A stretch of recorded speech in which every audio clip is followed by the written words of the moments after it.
नमस्कार सर्वांना, स्वागत आहे तुम्हा सर्वांचं आपल्या ॲक्टिव्ह करिश्मा यूट्यूब चॅनल। बघा, अंगणवाडी सेविका ताईंनो, मदतनीस ताईंनो, बकरीची सुट्टी आहे की नाही असा भरपूर अंगणवाडी सेविका व मदतनीस ताईंनी मला कमेंट करून प्रश्न विचारला।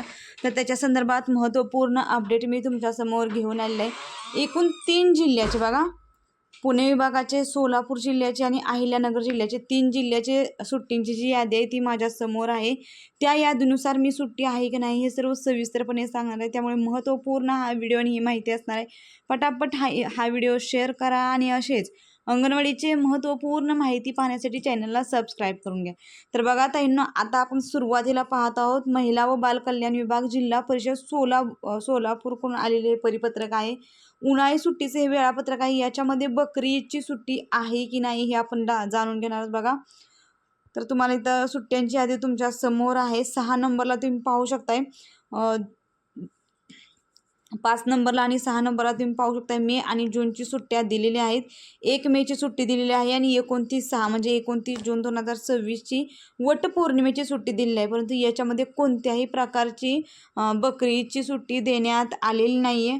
पुढचा जो GR आपण पाहत आहोत तो GR आता आपण अहिल्यानगर जिल्ह्याचा पाहत आहोत। बघा, अहिल्यानगरचं हे सुट्ट्यांचं वेळापत्रक आहे। अहिल्यानगर जिल्ह्यामध्ये देखील तुम्ही महत्त्वपूर्ण माहिती पाहू शकताय की फक्त इथं वटपौर्णिमेची 29/6ला सुट्टी आहे। मे महिन्यामध्ये इथं कोणत्याही प्रकारची सुट्टी दिसत नाही। 6 आणि 7 नंबरला तुम्ही पाहू शकताय कोणत्याही प्रकारची सुट्टी इथं बकरी ईदची तरी सुट्टी देण्यात आलेली नाही। पुढचा महत्त्वपूर्ण विभाग म्हणजे पुणे विभाग। पुणे विभागाच्या अंतर्गत जे काही सर्व प्रकल्प येतात त्या प्रकल्पांसाठी ही माहिती आहे। बघा, याच्यामध्ये देखील तुम्ही माहिती पाहू शकताय। 6 नंबरला बघा, मे महिन्याची माहिती आहे।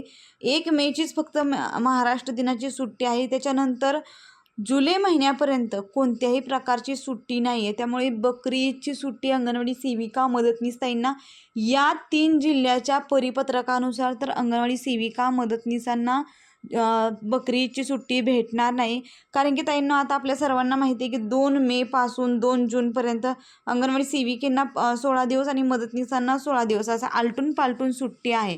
त्यामुळे अंगणवाडी सेविका व मदतनीस यांना बकरी ईदची सुट्टी भेटणार नाही। भरपूर सेविका ताईंनी, मदतनीस ताईंनी कमेंट करून विचारलं की अंगणवाडीना सुट्टी आहे का नाही बकरीची। तर त्या ताईंसाठी हा महत्त्वपूर्ण माहिती आहे। बघा, जास्तीत जास्त शेअर करा। बकरी ईदची सुट्टी देण्यात आलेली नाही। त्यामुळे अंगणवाडी सेविका मदतनीस ताईंनी तरी देखील कन्फर्म करण्यासाठी आपल्या सुपरवायझर मॅडमना मेसेज करून विचारा। तुम्ही मेसेज करून देखील विचारू शकताय। परंतु दिलेल्या परिपत्रकानुसार तरी अंगणवाडी सेविका मदतनीसांना बकरी ईदची सुट्टी ही भेटणार नाही। एकूण बघा, आपल्याला वार्षिक 12 सुट्ट्या मंजूर झालेल्या आहेत, त्याच्यामध्ये बकरी ईदची सुट्टी ही देण्यात आलेली नाही। त्यामुळे हा व्हिडिओ आणि ही माहिती महत्त्वाची आहे। जास्तीत जास्त शेअर करा जेणेकरून सेविका ताईपर्यंत योग्य आणि खात्रीशीर माहिती पोहोचेल। आणि असेच अंगणवाडीचे आणि पोषण ट्रॅकरचे नवनवीन अपडेट पाहण्यासाठी चॅनलला सबस्क्राईब करा। व्हिडिओ महत्त्वाचा आहे, व्हिडिओसाठी एक लाईक नक्कीच करा। धन्यवाद।